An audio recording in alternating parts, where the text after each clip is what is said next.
everybody, and good morning from Pigeon Forge, Tennessee. We are on the way home. Been here for 3 nights, 4 days, and we're headed home. And of course, it's raining. It's typical on a trip like this. And a Scottish breakfast in the morning. And I know what's going through your mind is, why don't you get something at the hotel? Well, a lot of people there this morning, Sunday morning. Everybody's getting out of there. We're just gonna do an on-the-road Scottish breakfast. Scottish breakfast in hand. We're heading over to the supercharger. We've been here messing around for 3 days, driving around, and we're down to 53%, which means that I can make it home, but gets it kind of close. So we're just heading over to the supercharger here for 10 minutes or so and hit down the road. Can't believe it. It's Sunday and it's early. It's 8 a.m. I imagine everybody's sleeping. However, normally this Parkway Road we're on is absolutely packed. They've installed a gigantic, like the London Eye here, almost, here in Pigeon Forge for tourists. Real slow moving. You get a good view of the area. Yeah, this is Guy's new restaurant, Flavortown, and 12-stall version 3 supercharger. I guess it's really doesn't make any difference. We'll just take the second one in here. Remember my video? Line up the lines. It's right between the 2 marked lines here. Until the curb is right there. It's that easy. Starting with 52%, and shouldn't be a big deal. We got kind of a cold battery, but it's okay. 35 kilowatts. It'll warm up a little bit and we're good to go. We'll charge up a little bit and hit the road. We're getting the heck out of here. We're at 75%. We're at 14% arrival at home. We're at 51 kilowatts now. So I'm going to disconnect and hit down the road. Looks like arrival was 16%. Let's go. Our path today takes us up the Parkway. This is generally a really busy road, but it is early Sunday. It's 8:38 here now. Going by the Titanic experience here on the left, and if you ever come here and can't get to the supercharger, there's 2 wall connectors in the corner right here by the McCoy place to charge. Charged there for years before the supercharger showed up here. Now with the supercharger, of course, it's a no-brainer.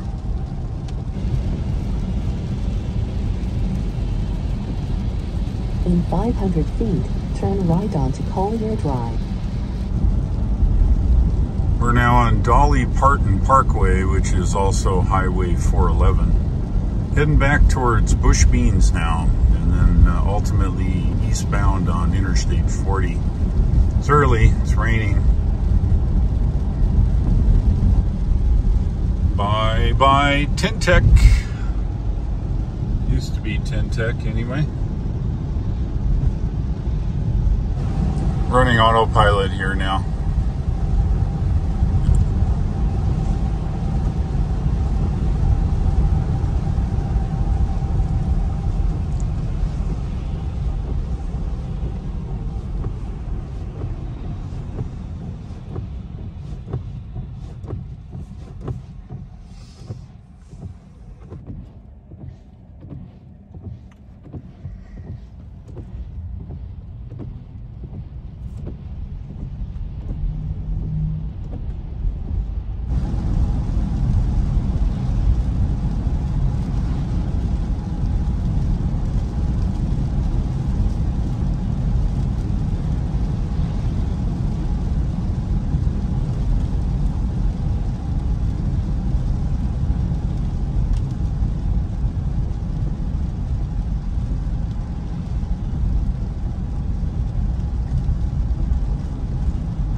just coming into Chestnut Hill now, home of Bush's Beans. Both the manufacturing and they also have a company store here right on the corner. Let's see, how do they want us to go? Straight. So here's Bush's Beans here on the left. Stores on the right.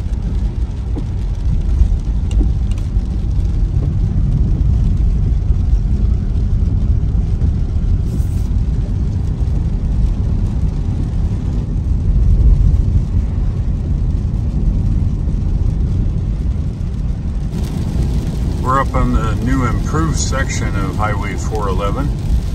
They put this in so trucks can get easily into and out of Bush's Beans from the interstate here. Otherwise it was a 2-lane road, but they did that for years. A lot easier now. We're up on Interstate 40 now, headed to the east. About ready to enter the gorge here in a few.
Interstate 26 eastbound now in construction. We'll be in construction probably 15 miles, I think.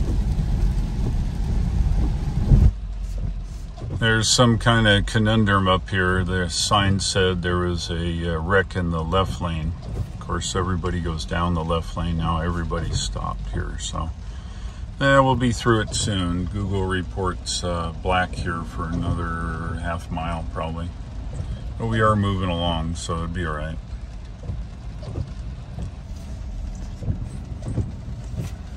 Yeah, the cameras really see everything here in the car. And if we expand this out, we can really see quite a bit of detail here. You can even see oncoming in the other lane.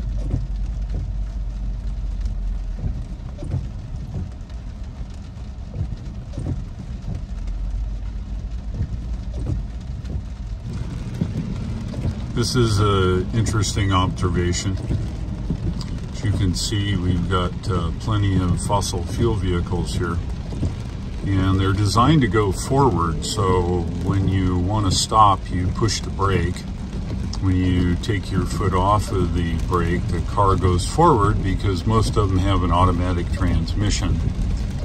The downside is all that energy that you waste by pushing the brake in a fossil fuel car gets dissipated or radiated from the brakes.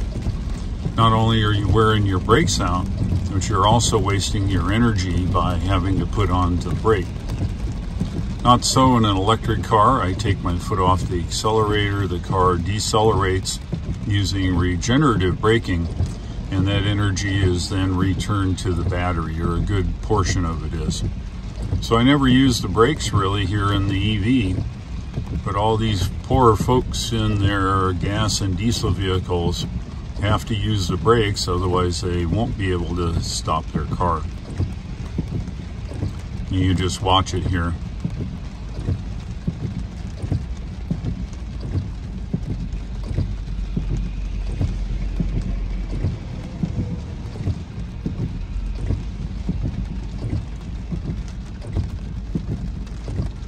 Looks like we're finally getting to the conundrum spot here. Had a patrol car come flying by here with his lights on. It looks like we're just about at the end here, another few hundred yards probably. Yeah, here's the conundrum. Come on, blue car, we're not inspecting the damage. Come on, let's go. Really?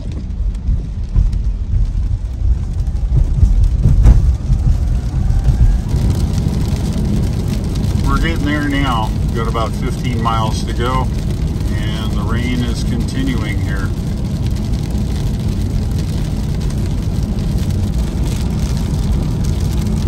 Yeah, some pretty crazy weather here.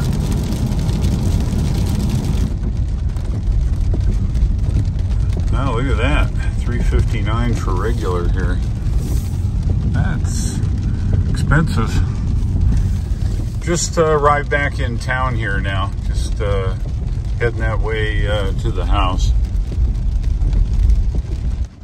I arrived with 10%, and the entire trip here is 297 miles, 94 kilowatt hours used up and back, and an average of 318 watt hours per mile. Not a bad trip. It was a good meeting up in Pigeon Forge. Just about home. If you like this video, go ahead and click the like. Click subscribe as I'm trying to grow my channel. Really appreciate it. Also, pass along my links on to your friends. Thanks for watching. I'll look for you again, and take care.